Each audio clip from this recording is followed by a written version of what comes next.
Kumita na ako ng $15 nang wala pang isang oras dito sa Forex trading using Euro USD. At 0.10 lots ang isinalang ko since I'm in an ultra low standard account. At base dito sa nakikita nyo ay wala pa akong talo at patuloy pa itong dadami since going on pa naman ang trading activity ko. Kung anong strategy ang ginagamit ko para manalo ng pakonti-konti dito sa forex trading activity ko, ay malalaman mo yan maya-maya lang ng konti. Dahil ituturo ko yan sa'yo ang simpleng strategy na ginagamit ko kung paano kumita sa forex trading. Kaya stay tuned ka lang at kung interesado kang kumita online, ay i-click mo lang ang subscribe button at i-on mo ang notification bell para updated ka sa mga bago kong upload na video tungkol sa kung paano kumita online. Okay? At dahil ito ang unang upload ko ng videos sa linggo na ito, every week ay may giveaway tayo na 50 pesos prepaid load. Kaya meron tayong giveaway sa video na ito at nasa dulo po ng video na ito para tuloy-tuloy ang discussion natin kung paano kumita online. At kung paano sumali sa giveaway, syempre, i-click mo lang ang subscribe button at i-on mo ang notification bell at mag-comment ka lang ng kahit ano sa video na ito. At kasama mong i-comment ang phone number mo para kung ikaw ang mapili ni YouTube comment picker ay mai-send sa iyo ang napanalunan mo. Ayos!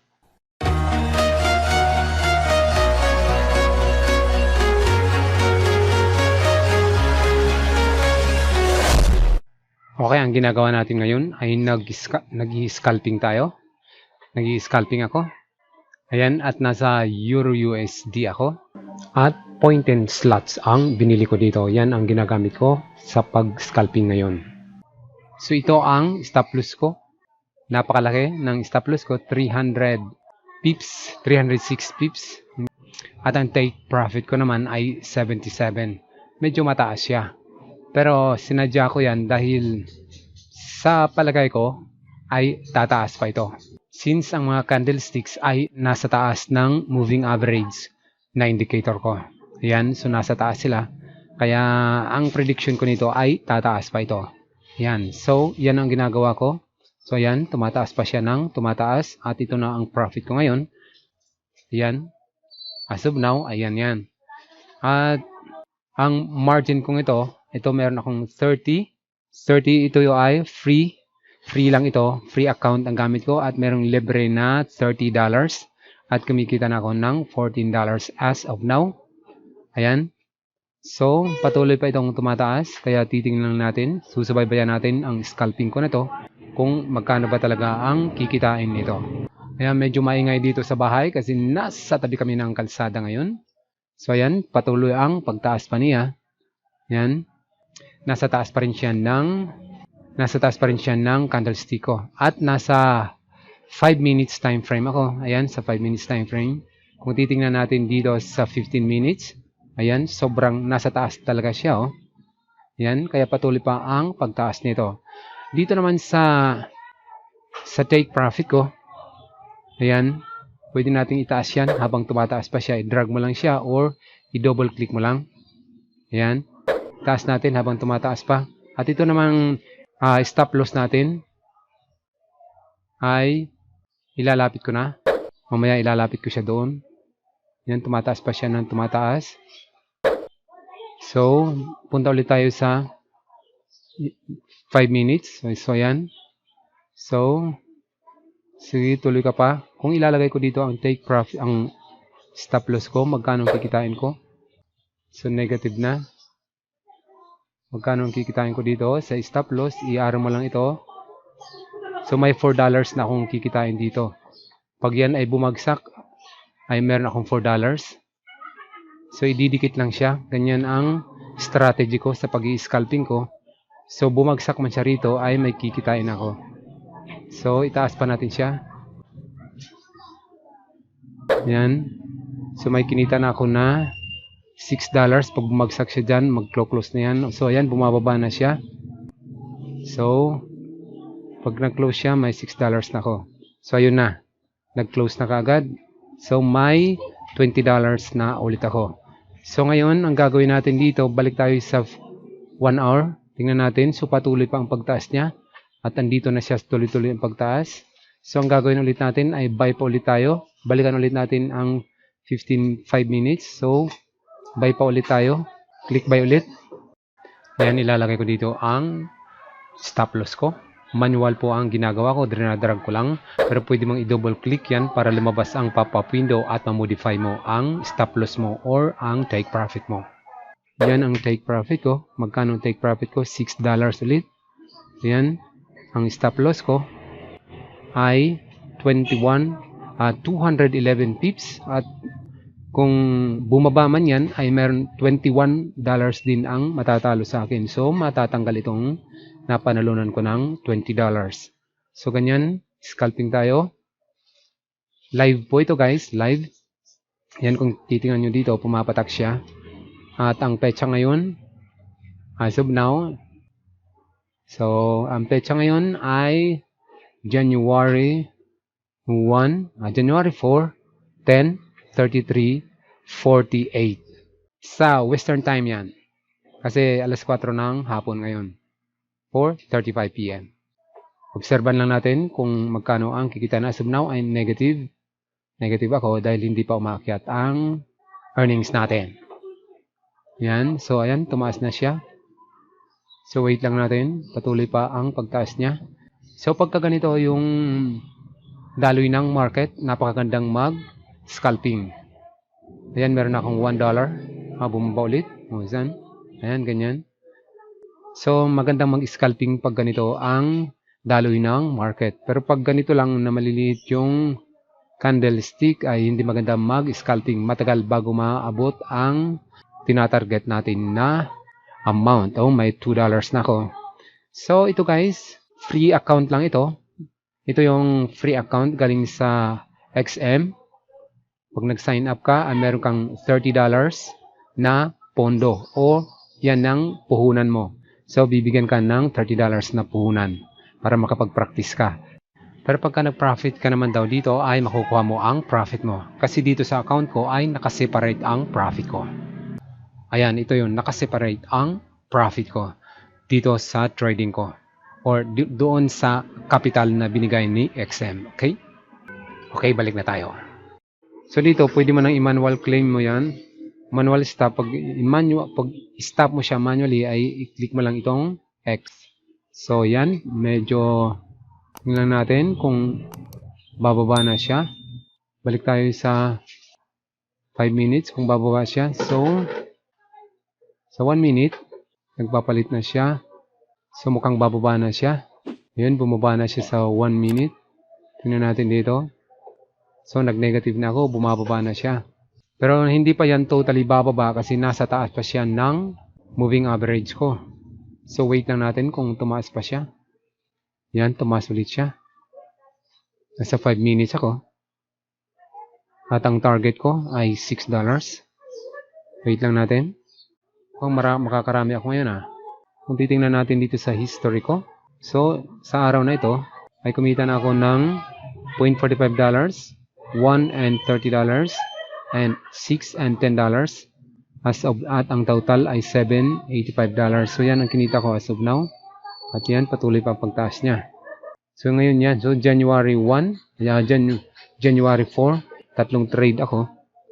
Meron akong $7.85 sa puhunan na sa equity ko na where is my equity? Punta tayo sa trade. So, ang equity ko ay $53 na.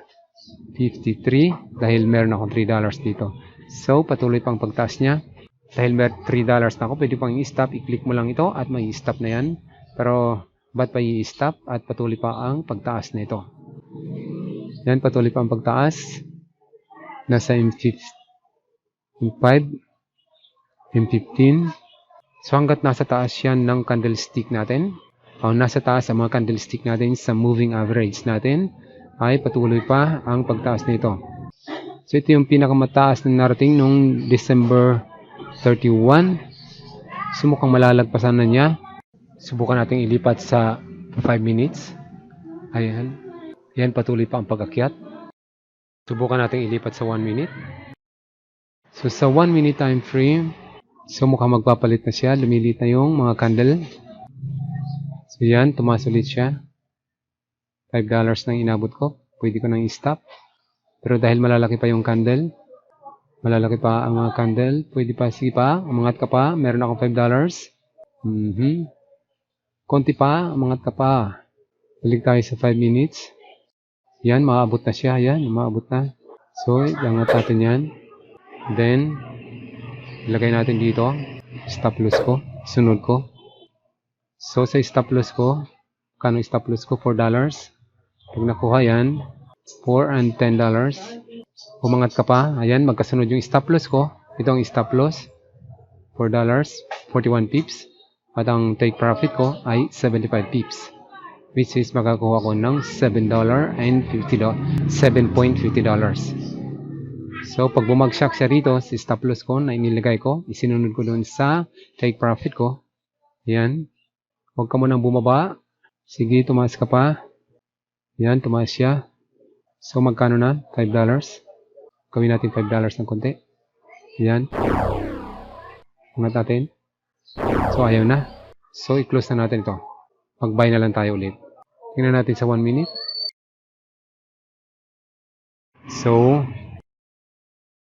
mukhang tataas pa siya. 580, 590. Close ko na ba? Wait lang natin. Habang malalaki pa ang mga candle. Oops. Pag bumaba siya, pag na-hit niya yung stop loss ko, ay meron akong $4. So, ganyan lang. Ganyan yung strategy ko. Ganyan yung technique ko na ginagawa sa pag-scalping. Balikan natin 15 minutes. So yan, todo siya sa 15 minutes. Balik ulit tayo sa 5 minutes para makita natin ang mabilisang movement ng candlestick natin. Itong mapula na to ay ito yung stop loss natin. Kaya siya mapula dahil ibig sabihin nun ay very close siya. Yan, very close. Kaya nagpula siya. Pwede na natin i-close. Meron akong $5 and $6. Kung malaking amount itong trade ko ay malaki din ang magiging profit dito. Since ang free account ko lang or ang free capital ko lang ay $30 plus ito yung mga panalong trade ko $20. Kaya ang total ay 56 kasama yan. So ayun, na-hit na. So kumita ako ng $7 kung titingnan natin ang history. Yan, so $8 ang na-hit niya. So, nakaapat na trade ako ngayon, panay panalo. Ngayon, so, tingnan natin kung pababa na ba siya. So, pataas pa siya. Nahit na niya ang sumobra na siya. So, bababa na ito. Sa tingin ko ay bababa na kasi nung January 1, December 1. Yung December 1, ito yung pinakamataas na nakuha ng December 1. So, malamang ay bumaba na ito. December 1, December 31. Sorry. So, nung December 31, ang naabot ng December 31 ay ito yun. So, naabot na niya. Yan, kung makikita nyo, nagpantay na siya. So, malamang ay bumaba na ito ulit ngayon sa araw na ito. So, wait lang natin bago magbitaw ulit. Yan. So, ito yung mga kinita ko ngayon sa araw na ito. $8, $6, $1, and $0.45. So, ito yung mga profit ko ngayon. So, kumita ko ng 8, 14, 15. So, kumita ko ng $15. So, mamaya, obserbahan ulit natin bago magbitaw ng panibagong scalping. So, ayan, nag-uumpisa na siyang bumaba. Nagbe-bearish na ito. Lumalabas na ang red candlesticks natin. Naabot na niya kasi ang previous high price noong December 31. Kaya baka bumaba na ito. Hindi lang ako sure. Kaya kalma lang muna tayo. Obserbahan muna natin kung saan papunta ang daloy ng market. So, pababa na siya. Kaya wait lang natin bago magbitaw. Okay? So, ganun lang ang strategy na ginagawa ko, guys. Hindi pa ako professional trader. Ano lang ako? Masigasig trader. Ganun lang yan. Minsan, ang forex kasi ay minsan talo at minsan ay panalo. Pero kung magaling ka sa diskarte, magaling kang magbasa sa technical analysis, ay mas lamang ang panalo. Okay? Ayan, kumita na ako ng $28 out of $30 na free. Pwede na nating i-save itong $28 ko. Itago ko na. Mailagay na to sa storage account para safety na ang $28 na kinita ko. Okay, so ganun lang guys, ano? Huwag niyong gayahin itong ginagawa ko kung ikaw ay baguhan pa sa forex trading dahil malamang ay masunog ang pera mo. Okay? Kailangan dito ng maraming practice. Kailangan dito ng maraming puhunan o magsunog muna ng puhunan bago ka matuto. Pero pag natuto ka naman ay napakaganda ng skills na to. Andito kasi ako sa tindahan kaya maingay ang mga namimili. Okay? So, hanggang dito lang muna. Hindi na muna ako magbibitaw pa kasi sa palagay ko ay magre-reverse na ang market. Sa palagay ko lang. Okay? So, hanggang sa muli ulit mga kaibigan. Thank you for watching again. At kung may mga tanong kayo, ilagay lang sa baba ng comment section natin. Baka sakaling masagot ko ang mga tanong nyo. Live trading tayo. Kaya see you again sa next video natin guys. Okay, start to pick na tayo kung sino ang maswerteng mananalo ng 50 pesos prepaid load giveaway dito sa video na ito. As usual, ito ang previous video ko. Ang link ng previous video. Click na natin. Choose na tayo. So, ito, wala siyang number. So, pumili pa tayo ng isa pa.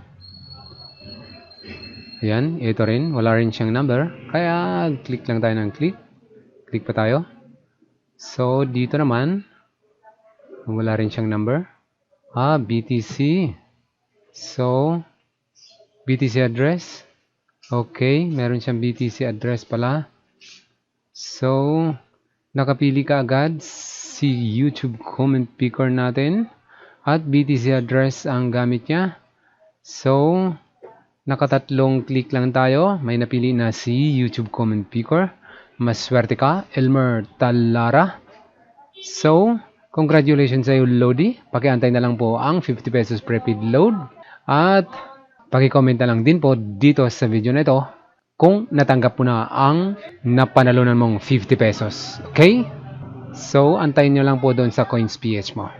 Maraming salamat ulit at hanggang dito na lang muna ulit ang video na ito. At sana pala rin kayo, sana matuto kayo dito sa simpleng forex trading tutorial ko. Maghinay-hinay lang po kayo dahil ang forex po, baka masunog po ang pera nyo. Pag-aralan nyo munang maigi ang forex trading ha. Okay? So hanggang dito na lang muna and thank you for watching.